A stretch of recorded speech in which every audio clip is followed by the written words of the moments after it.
Hello, I'm Frost, and welcome to my mid-April update on the news and events in the world of sci-fi gaming. Right, so before I start, 30 seconds on Folding at Home. If you're not already familiar with Folding at Home, what it is a piece of software that you will download to your gaming machine in order to help use your CPU and GPU to find a drug with which to fight coronavirus. So if you're not on there already, then please do so. Gamers worldwide are making huge strides in processing power, and in fact we now stand at 2.4 exaflops of computing power, which is just insane, as this graph shows. So if you're not already part of this, then please join, and if you are, then good job. Let's keep that going, and hopefully we will do our part. And now we can move on to the proper sci-fi gaming news. So the first thing that came up out of the blue on the 7th of March, No Man's Sky update 2.4, the Exomex updates. So this is really cool. It was unexpected. And the Exomech, as you can see, is an exoskeleton, and it is part of the Exocraft family. And in order to be able to get one, you will need to fly to the anomaly and go to the construction research terminal, and you just need to get a blueprint for the Exomech, and I believe it's called the Minotaur. That's right, it's the Minotaur. So you grab that, and then you head back down to your base, and you pop yourself down a brand new Minotaur Exomech. Now, these aren't just purely cosmetic. They do actually have a very good use, and that is that reason for that, is that they are immune to hazards. So they are going to be absolutely brilliant for things like mining void crystals, where you're in a sort of a storm or anything like that would normally just create lots of damage to you. You're now immune to that. On top of that, it also works underwater. So when you go underwater with the Exomech suit, it will be as if you are walking on a planet, and that's going to make it much easier to explore under the sea as well. So that's brilliant. And on top of that, you then have this thing called an orbital exocraft materializer, which is a mouthful. And what that does is it basically means that you can call your freighter onto any planet that you're on. And then once your freighter is in orbit, you can then call up your exocrafts on any planet. So you don't need to be somewhere where you have an exocraft base, which is really handy. And that means that you can use your exocrafts and exomechs much more than you ever could before. Obviously, it comes with all the usual kind of tools that you would expect with an exocraft. So you get like lasers and all that kind of stuff and all the upgrades. Now, other things that have been done with regards to this update is exocrafts now have solar panels as well. And on top of that, they've enhanced the scanning. So the scanning now on an exocraft just finds everything that's around you. So that kind of gives you much more of an incentive to use these exocrafts. So if you want to know all the details about this, I suggest you check out Craze Gaming. Craze does loads of stuff on No Man's Sky, and I'll pop a link to his channel in the description below. And if you're not familiar with my setup, generally, the games that I play a lot and stuff, I'll do videos on, but if there's people that have it really well covered, then I'm more than happy to mention them on my channel and promote their work. So Craze Gaming for everything that is No Man's Sky.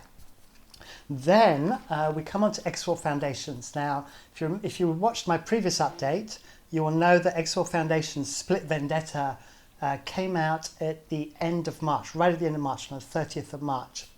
Now, I have been playing this solidly since then. I've put about 40 to 50 hours in. And if you really want to know everything about the Split Vendetta update, I'm going to be doing a video this week and hopefully releasing it by the weekend. So do check that out. But essentially with Split Vendetta, we have a new race. Well, the race existed before, but now we can actually play with that race called the Split. And the Split are in two different factions, the Xioth Patriarchy and the Free Families. And what does it bring? Well, it brings new ships, which look really cool. We then have new weapons for these ships as well. We then have the various different connector mods. Now, what makes these connector mods when you're building bases interesting is that all the other connector mods before had four connectors. So everything was done in a very cube-like fashion. But with the Split, they are triangular. So you get three connections on your modules. And that means that split bases look very, very different from what we're used to with the Argon, the Paranid, etc. So that's really, really cool.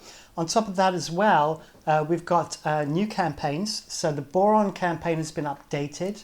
And now when you do the research for the Boron, there's missions involved in that rather than just sticking the requirements, the research on a timer and just waiting. You actually now have to do stuff. And then we have a campaign involves a chap called Dull Buster, and it starts off with Hatikva's League.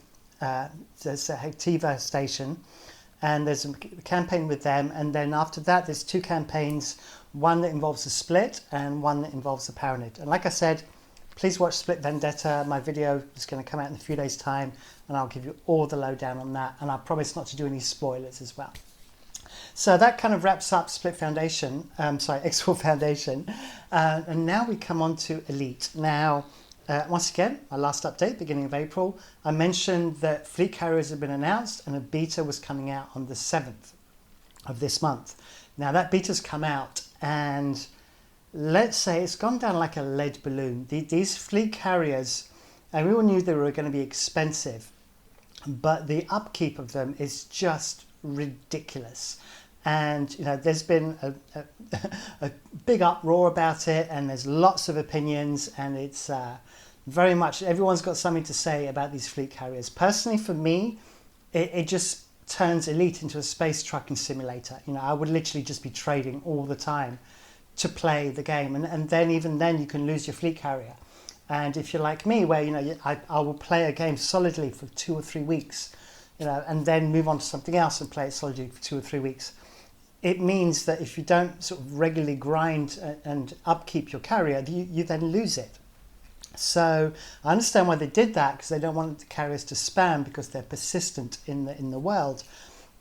But all the same, they really need to address these mechanics. Now, Frontier have now responded since the 7th of April, the beta release, that they are going to announce this week, so that's probably before the 21st of April or so, that they're going to make some announcements about the beta. They've listened to what people have said and people's concerns about these upkeep costs, which are insane. You know, it's like 7 million just for your shipyard a week.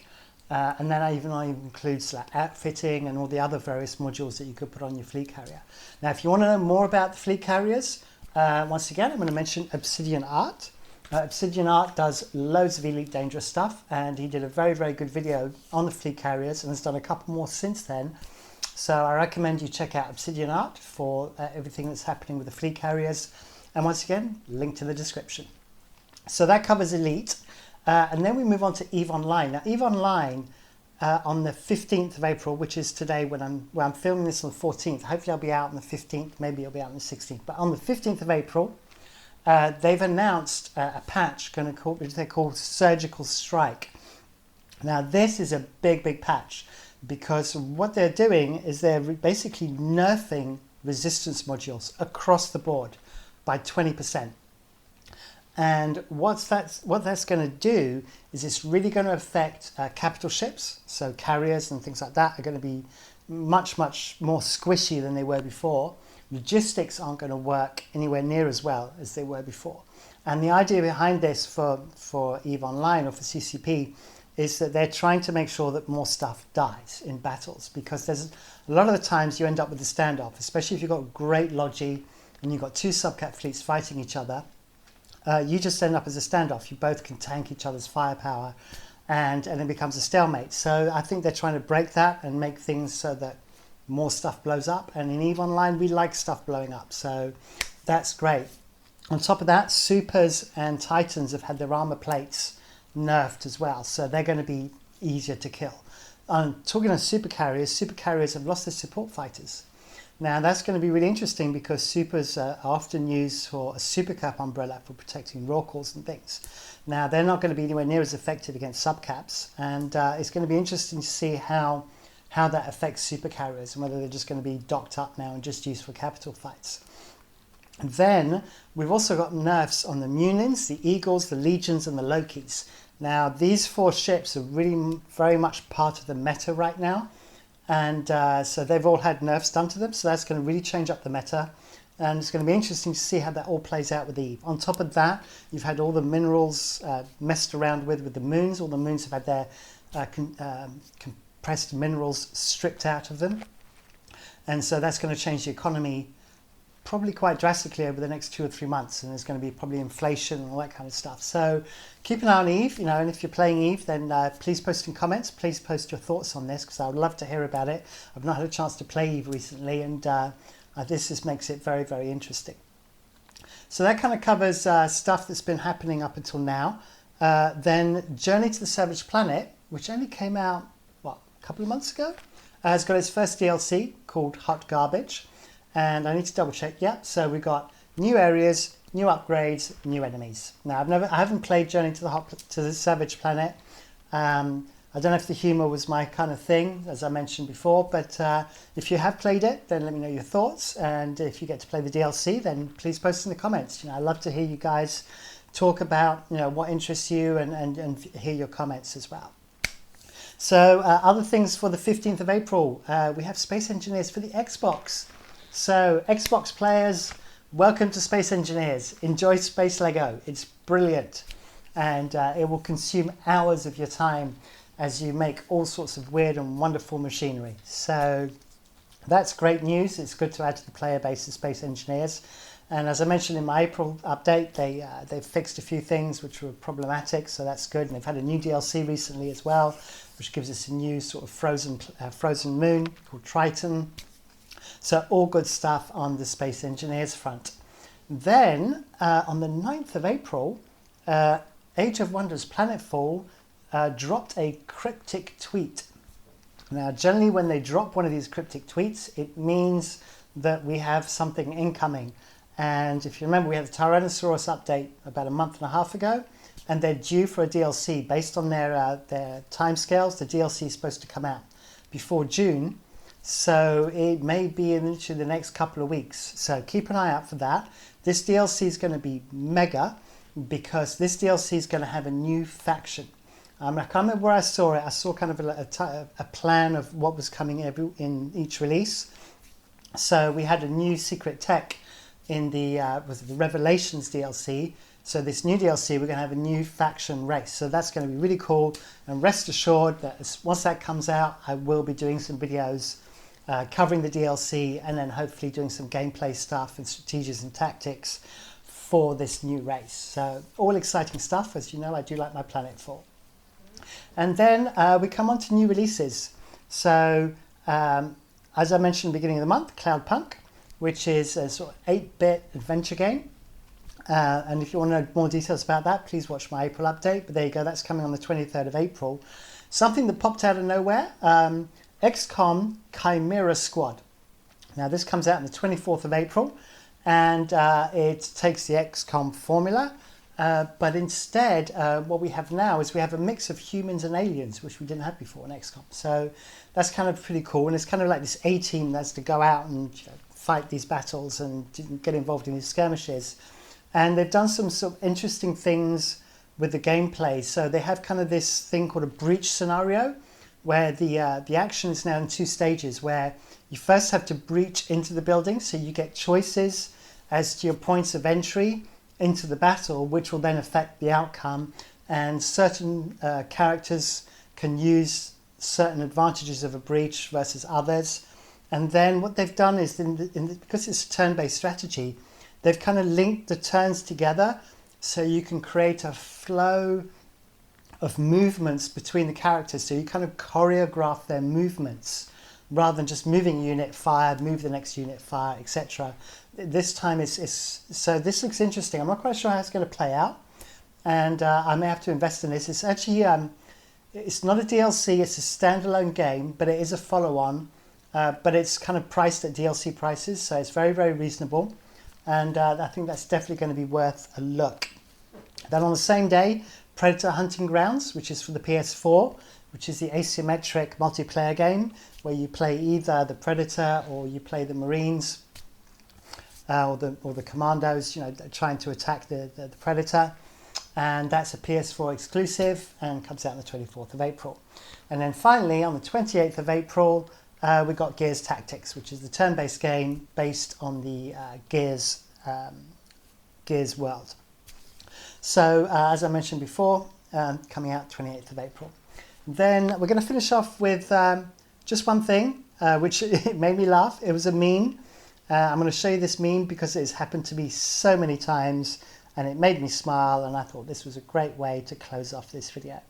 So there you go. So that's my mid-April update. I hope you like the fact that I'm now doing 2 updates a month. As you can see, I've got plenty to talk about at the moment.